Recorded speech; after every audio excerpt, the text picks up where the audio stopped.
दिल्ली नगर निगम में आजकल जिस प्रकार से हाउस टैक्स के इंस्पेक्टरों ने आतंक मचा रखा है, 2004-05 में जब हाउस टैक्स की नई स्कीम आई थी, उसके अंतर्गत मकानदारों की जिम्मेदारी दी गई थी कि वो सेल्फ असेस करके अपने मकान का हाउस टैक्स भरेंगे, चाहे वो स्कूल है, जिसके अंतर्गत हर फाइनेंशियल ईयर के 30 जून तक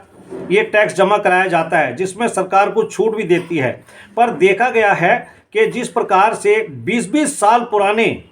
असेसमेंट के फॉर्मों को चेक करके लाखों रुपए का बिल बना करके भेजा जा रहा है, ये सीधे सीधे उन इंस्पेक्टरों की लापरवाही है जो मोटी मोटी तनख्वाह लेते हैं, उसके बावजूद भी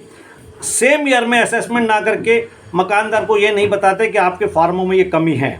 मैं जिस तरह से इनकम टैक्स विभाग वाले,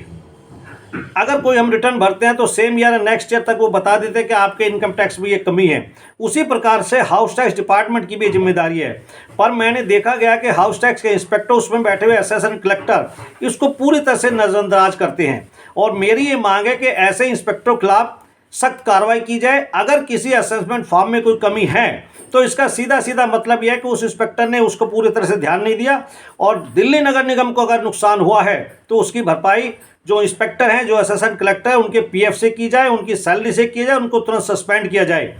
मैं इसके लिए 2 बार पिछले साल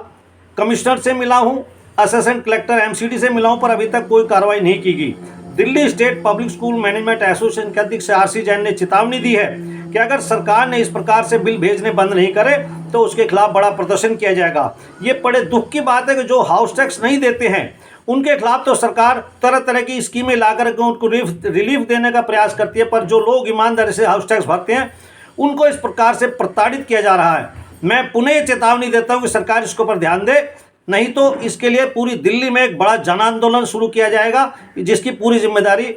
दिल्ली नगर निगम की होगी, दिल्ली आयुक्त की होगी। धन्यवाद।